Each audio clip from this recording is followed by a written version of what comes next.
ቀን የሚለው ቃል በቁርአን ውስጥ 365 ጊዜ መገለጹ፣ ወር የሚለው ቃል 12 ጊዜ በቁርአን ውስጥ መገለጹ፣ ህይወት እንዲሁም ሞት የሚለው ቃል በቁርአን ውስጥ በተመሳሳይ ቁጥር መደጋገሙ። በአላህ ስም እጅግ በጣም ሩህሩህ በጣም አዛኝ በሆነው። አሰላሙ አለይኩም ወራህመቱላሂ ወበረካቱ። ውድ የአዲስ አበባ ተመልካቾቻችን በዛሬው ፕሮግራማችን በዓለማችን ላይ በተለይም በአሁኑ ሰዓት የምዕራባውያኑን ሀገሮች ትኩረታቸውን ወደ እስልምና በማድረግ ስለ ቁርአንና ስለ እስልምና ሃይማኖት ህግጋቶች በማጥናት ያገኙትን አስደማሚ ውጤት በተለያየ ሶሻል ሚዲያ ላይ ለዓለም በማጋራት ላይ ይገኛሉ። ከዚህም ውስጥ በኢንተርኔት ሲዘዋወር ካገኘሁትና በተመልካቾች ብዙ አድናቆትን ያተረፈውን ቁርአን ለምን ተአምረኛ መመሪያ እንደሆነ ቅልብጭ አድርጎ የሚያሳይ የሪአክሽን ቪዲዮ ይዤላችሁ መጥቻለሁ። እንደምትወዱት ተስፋ አደርጋለሁ። አብራችሁን ቆዩ። የታሪክ ተመራማሪዎች ቁርአንን በሚያነቡበት ጊዜ አንድ እውነታን ይናገራሉ። ቁርአን የቃላት አቀማመጡና በጣም ጥልቅ የሆነ ይዘቱ እንደሚያስደምማቸው ይገልጻሉ። ግን ቁርአንን ተአምራዊ መመሪያ ያስባለው ጉዳይ ምን ይሆን? በእስልምና እምነት በጭፍን ማመን አይመከርም። ከዛ ይልቅ እምነቱ በእውቀት ላይ የተመሰረተ ከመሆኑ ባሻገር ማንኛውም ሰው እስልምናን አንብቦና ተረድቶ መከተል እንዳለበት ይገልጻል። ሙስሊሞች ለምን እስልምና እውነተኛ ሃይማኖት እንደሆነ ሲጠየቁ ቁርአን ብቸኛውና እውነተኛው የሃይማኖት ማረጋገጫ እንደሆነ ይገልጻሉ። እንዴት ተብለው ሲጠየቁ ምንም እንኳን አንድ ብቻ የሆነ መልስ ለመስጠት ቢያስቸግርም ብዙ ማለት እንደሚቻል ያሳየናል ይላል። ታዲያ ቁርአን እንዴት ተአምረኛ መመሪያ ሆነ? አላህ በተቀደሰው ቁርአን ላይ እንደገለጸው ቁርአንን ያወረድነው እኛው ነን የምንጠብቀውም እኛ ነን ይላል። እንግዲህ ቁርአን ከ1400 ዓመታት በፊት ወደዚህች ዓለም ከወረደበት ጊዜ አንስቶ እስካሁኒቷ ሰዓት ድረስ ያለው ቁርአን አንድ መሆኑና ለዘመናት ሳይበረዝ ምንም አይነት እድሳት ሳይደረግበት መቆየቱ በዛው ቁርአን ላይ የተገለጸው የአላህን ቃል ማረጋገጫ እንደሆነ ይገለጻል። በሌላ ሃይማኖት ያሉት መጽሐፍቶች በተለያየ ክፍለ ዘመን እየታደሱና ይዘታቸውን እየቀያየሩ በመጡበት ሰዓት ቁርአን ግን ለዘመናት ብቸኛው ያልተበረዘ መመሪያ መሆኑ ራሱን የቻለ ተአምር እንደሆነ ይገለጻል። የትኛውም ዓለም ላይ ብትሆን የምታገኘው ቁርአን አንድና አንድ ብቻ ነው። ሌላኛው ተአምር የሚያስብለው ጉዳይ ደግሞ አላህ ሱብሓነሁ ወተዓላ ቁርአንን ለመማር ቀላል ማድረጉ ነው ይላል። ቁርአን ወደዚች ምድር ከወረደበት ሰዓት ጀምሮ ያሉት ትውልዶች ቁርአንን በአእምሯቸው በቀላሉ ሸምድደው መያዝ መቻላቸው ነው ይለናል። እንግዲህ በአሁኑ ሰዓት ቁርአን ከህፃናት እስከ አዋቂ ድረስ ቁርአንን በቃላቸው የያዙ ትውልዶች ማየት እየተለመደ መጥቷል። በሌላ ሃይማኖት ተከታዮች ይህ ያልተለመደና በእስልምና ላይ ብቻ እየታየ ያለ ክስተት መሆኑ ዓለምን እያነጋገረ ይገኛል። እንግዲህ አረብኛ ቋንቋ መናገር እንኳን የማይችሉ ግን ቁርአንን አቀላጥፈው በቃላት የሚያነቡት ነገር ሌላው አስገራሚ ጉዳይ ሆኖ ተገኝቷል። ለምሳሌ ይለናል በቻይንኛ የተጻፈን አንድ ገጽ ወረቀት በ30 ደቂቃ ለመሸምደድ እንደመቻል አስቡት። በጣም ይደንቃል። በአሁኑ ሰዓት በዓለም ላይ ከ100 ሚሊዮን በላይ የቁርአን ሐፊዞች የሚገኙ ሲሆን እያንዳንዷን ቃል በቃል ሸምደደው መያዝ መቻላቸው ቁርአን የተለየ መለኮታዊ መጽሐፍ እንደሆነ ያመለክታል ይለናል። ሌላው ደግሞ ለምን ቁርአን በአረብኛ ቋንቋ ሆነ? ሰፊው የዓለማችን ክፍል የሚገኙ አማኞች አረቦች ሳይሆኑ ሲቀር የሚለው ነው። አላህ በተከበረው ቁርአን ላይ በተለያየ ቦታ ለዚህ መልስ ሰጥቷል። አንደኛ ማንኛውም ኮንፊውዥን ወይም ደግሞ ግር ማለትን ለማስወገድ ነው ይለናል።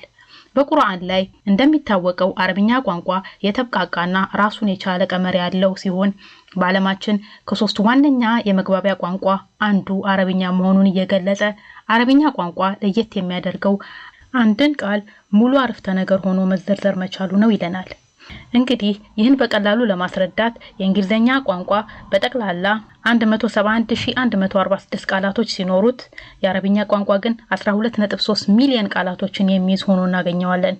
ይህ የሚያሳየው እያንዳንዱ የአረብኛ ቋንቋ በጣም ብዙ ትርጉም ሊኖረው እንደሚችል ያሳየናል። እንግዲህ ሌላው የተለያዩ ሪአክት ቪዲዮ ሲሰራበት እንደምናየው የአረብኛ ቋንቋ ምን ያህል በቀላሉ ልብ ውስጥ ሰርጾ የመግባት ኃይል እንዳለው በተለያዩ ሙስሊም ባልሆኑና ቋንቋውን ፍጹም በማያውቁ ሰዎች ቁርአኑን ሲሰሙ እንባቸውን መቆጣጠር አቅቷቸው በጥልቅ ስሜት ሲያለቅሱ እናያለን። ይህ በራሱ የቋንቋውን ኃያልነት አመላካች ነው። አላህ ይህንንም አስመልክቶ በቁርአኑ ላይ እንዲህ ይለናል። ቁርአንን በሰሙ ጊዜ አይናቸው በእንባ የተትረፈረፈ እንደሚሆን ይገልጻል። ሌላው ደግሞ የቁርአንን ታምራዊነት ከሚያጸድቁት መካከል አላህ በቁርአን ውስጥ እጅግ ብዙ በዘመናዊ ሳይንስ የተደገፉ ግኝቶችን ማካተቱ ነው። ከነዚህ ውስጥ ዘ ቢግ ባንግ ወይም ደግሞ የዓለማችንን እንደ ምክንያት መከሰት የሚያቀርቡትን ፍንዳታ ሳይንስ ከዛሬ 15 ዓመት ገደማ አካባቢ ያገኘው ሲሆን ቁርአን ግን ይህን ክስተት ከ1400 ዓመታት በፊት በቁርአኑ ላይ አስፍሮታል። ሌላው ደግሞ አላህ በቁርአኑ ላይ ስለ ሁለቱ አብረው የሚፈሱ ግን የማይቀላቀሉትን ባህሮች በቁርአን ላይ መግለጹ ሲሆን ይህን ግኝት ከጊዜ ብዛት ሳይንስ ያረጋግጠዋል።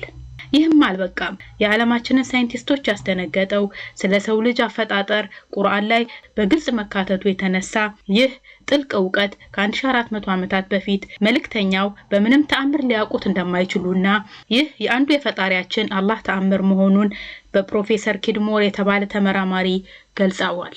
ሌላው የፊርዓውንና ተከታዮቹ መጨረሻ ክስተት በቁርአን ላይ በዝርዝር መገለጹ ሲሆን ከዛ በተጨማሪ ደግሞ ከትውልድ ትውልድ ይማርበት ዘንድ የፊርዓውንን ቅሪተ አካል ሳይፈርስ እንደሚያቆየው በቁርአን ላይ በግልጽ መዘገቡና ቁርአን በራሱ ይህን የመሰለ ታሪካዊ ክስተት እንከን በሌለሽ ሁኔታ መዘገቡ ሌላው የቁርአን ታምራዊነትን የሚያሳይ ይሆናል።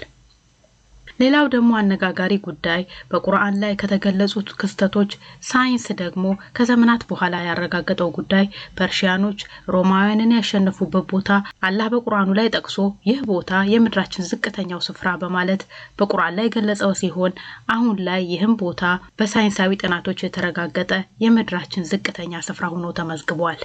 እንግዲህ ከላይ ካየናቸው በተጨማሪ ቁርአን የተቀመጠበት ቁጥራዊ መዋቅር እጅግ በሚደንቅ ሁኔታ ተመሳሳይ መሆኑ ነው። ለምሳሌ ቀን የሚለው ቃል በቁርአን ውስጥ 365 ጊዜ መገለጹ፣ ወር የሚለው ቃል 12 ጊዜ በቁርአን ውስጥ መገለጹ፣ ህይወት እንዲሁም ሞት የሚለው ቃል በቁርአን ውስጥ በተመሳሳይ ቁጥር መደገሙ፣ ጥሩ ስራ የሚለው ቃል ድግግሞሽ መጥፎ ስራ ከሚለው ቃል ድግግሞሽ ጋር እኩል መሆኑ፣ አማኞች የሚለው ቃል ድግግሞሽ አማኝ ያልሆኑ ከሚለው ቃል ድግግሞሽ እኩል መሆኑ እንግዲህ እነዚህና ሌሎች ቃላቶች ቁጥራዊ ቀመር መመሳሰል በአሁኑ ሰዓት በተለይ የእስልምና እምነቱን በማይከተሉ ምዕራባውያኖች እንዲሁም ጊዜ ሰጥተው ለሚያስተነትኑ ሰዎች የሚያስገርም ስሜቶችን ፈጥሮባቸዋል። ቁርአን ለ1400 ዓመታት ምንም ነገር ሳይጨመርበት ወይም ሳይቀነስ መቆየት መቻሉ እውነትም ይህ ተአምረኛ የሆነ የሙስሊሞች ሁሉ ሙሉ የሆነ ህይወት መመሪያ ቁርአን ጠባቂው አላህና አላህ ብቻ ነው ያስብላል። እንግዲህ ውዶችዬ ለዛሬ ያዘጋጀሁላችሁ የሪአክሽን ቪዲዮ ይህን ይመስል ነበር። ከወደዳችሁት ላይክ እንዲሁም ለሌሎች እንዲደርስ ሼር ማድረግ አይርሱ። ስለ ፕሮግራሙ ያላችሁን አስተያየት ከታች ጻፉልኝ። አብራችሁኝ ስለቆያችሁ ከልብ አመሰግናለሁ። በተመሳሳይ ፕሮግራም እስከምንገናኝ የአራህማን ሰላም ከእናንተ ጋር ይሁን።